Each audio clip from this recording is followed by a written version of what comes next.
Labas, čia Iron Vytas ir pristatau rubriką Nordspace kaimynai. Nordspace išmaniosiuose erdvėse įsikūrė labai daug įvairaus verslo. Ir šiandien pažiūrėsime, ką veikia Nordspace boksuose Tikros Ridos komanda.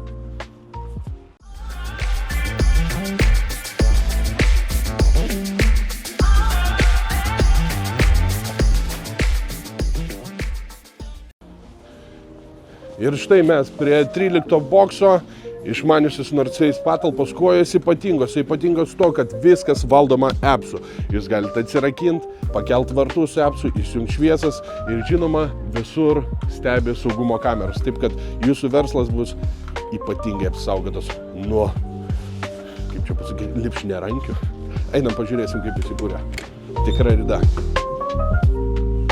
Sveiki atvykę į Tikros Ridos kanalo būstinę. Labą dieną. Keliau. Zenonas, Ignelis ir kažkur yra Šarūnas. Kur Šarūnas? Gal televizoriui? Šarūnas, jo, telekė.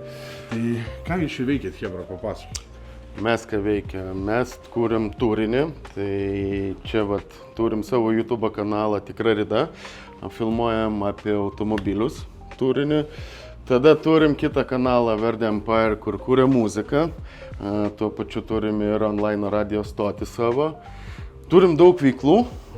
Pagrindinė veikla tai yra turbūt apie automobilius. Turėjom su Iron Vytu projektą, Ferrari gaminam. Dar netgi turim, dar rodo epizodai turim. Dar taip. Tai va, sukasi, prašau. Va, yra.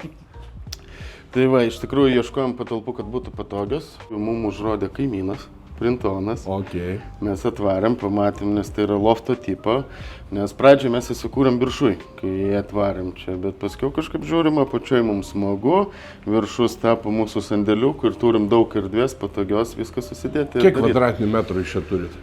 Čia 66. 66 kvadratiniai metrai, tai jums telpa įsivaryti ir automobilį, ir motociklai, ir turėti ofisą, ir užsimti visą kitą veiklą. Prisidėti ratų, visko, kaip ratų, savaitgalį. Ką tu galvoji? Kodėl jūs pasirinkote išmanesias erdves? Dėl patogumo. Pirmas dalykas mūsų veikla yra tokia, kad, pavyzdžiui, Ignas dar užsiema airbagų remontu, taip? Taip. Paskambina pažįstamas, sako, noriu palikti airbagus ir Ignas, pavyzdžiui, išvažiavę savaitgalį. Ignas paima per aplikaciją, atidaro vartus, žmogus palieka airbagus, filmuoja kameros, žinom saugiai, kad yra tikrai palikta, uždaro viskas. Mums nereikia čia būti, pavyzdžiui, pastoviai. Mes galim tiesiog atidaryti žmonėm, kada reikia. Tai va tas yra pagrindinis dalykas, kad 24 valandas per parą ne tai, kad vien mes papuolam, bet ir papult gali mūsų, pavyzdžiui, klientai. Nereikia turėti raktų, kažkam palikinėti po kilimėlių, ar ant padangos, ar dar kažkur. Tai viską gali Hebra tiesiog per atstumą. Jūs išvažiavot filmuoti epizodą, kažkas atvažiavo palikti ar automobilį, ar dar kažką jūs galite atidaryti. Taip. Dar naują kanalą, jūs gerai esate automobilistai, automobilių kanalas. Tikra Rida, primenam ir visiems žiūrintiems, Tikra Rida, eikit į YouTube, žiūrėkit, pamatysit, kaip gimė ir Ferraris šitose patalpose. Ir perėjai dar plius ant muzikos kūrybos. Dalinai taip, nes visą laiką norėjau savo muziką į YouTube kanalą įdėti, kad nereikėtų mokėti kitiem ir kad nebūtų vienodim. Ta prasme, daugelį yra tą pačią muziką naudoja. Tai po truputį mokinuosi.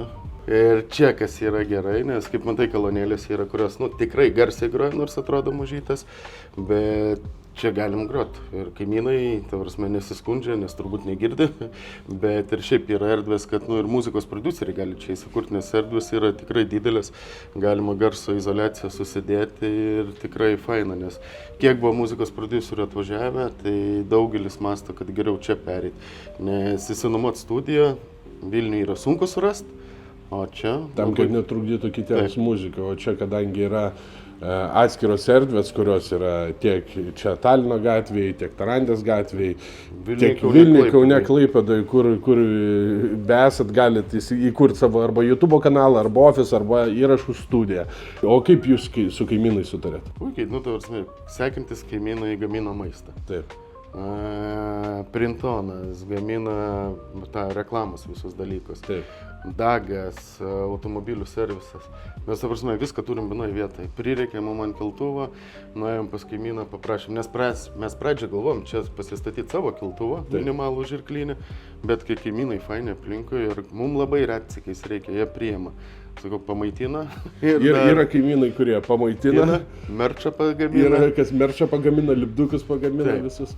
Ir dar čia net plačiau. Tai turim kavos aparatą ir dabar pasirodo kavos draugas įsikūrė prie mūsų. Tai galite įsigyti ir kavos kokybiškų pupelių. Taip, kad Nordspace patalpose verslui visa infrastruktūra padaryta. Taip. Ir svarbiausia, jisai įvairialypis yra verslas aplinkui ir draugiškas vienas kitam. Tai... O ką gali pasakyti, kas masto, kad atrodo čia tokie boksai, kad garažas, kad tik tai autoservisai galėtų daryti? Pasižiūrėkite į mūsų boksą. Mes esam pasidarę vyrų urvą lietuvių kalboj. Mane žmona klausė, kaip tau neatsibosta šitam garažė sėdėti, nes jai atrodo, čia yra garažas, o dėl to neatsibosta. Menskeivas. Kūrė muziką, turim dar ir žaidimų konsolių, turim vairą, kad žiemos vakarais driftinam, turim teliką, turim kavos aparatą. Projektai taip pat, aš kiek žinau, jūs kiek darot serijų pristatymus būtent su projektorium.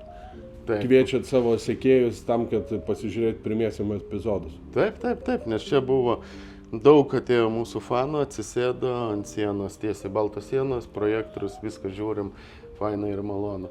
Ir kitas dalykas, vasarą įsivaizduot, kur tu gali gauti ofisą, kur atėjus vasarai tu atsidarai vartus, ar tau tiesiog kaip lauke sėdėtum viduj. Taip.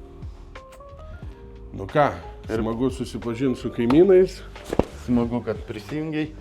Taip, kad sekit Tikros Ridos kanalą, žiūrėkit, ką jie daro, sekit ir muzikinę Zenono veiklą. Ir ką, einam susipažinsim ir su kitais kaimynais. Ir labai tikiuosi, kad ir tu, miela žiūrovė, tapsi mūsų kaimynu. Nordspace išmaniosiose erdvėse.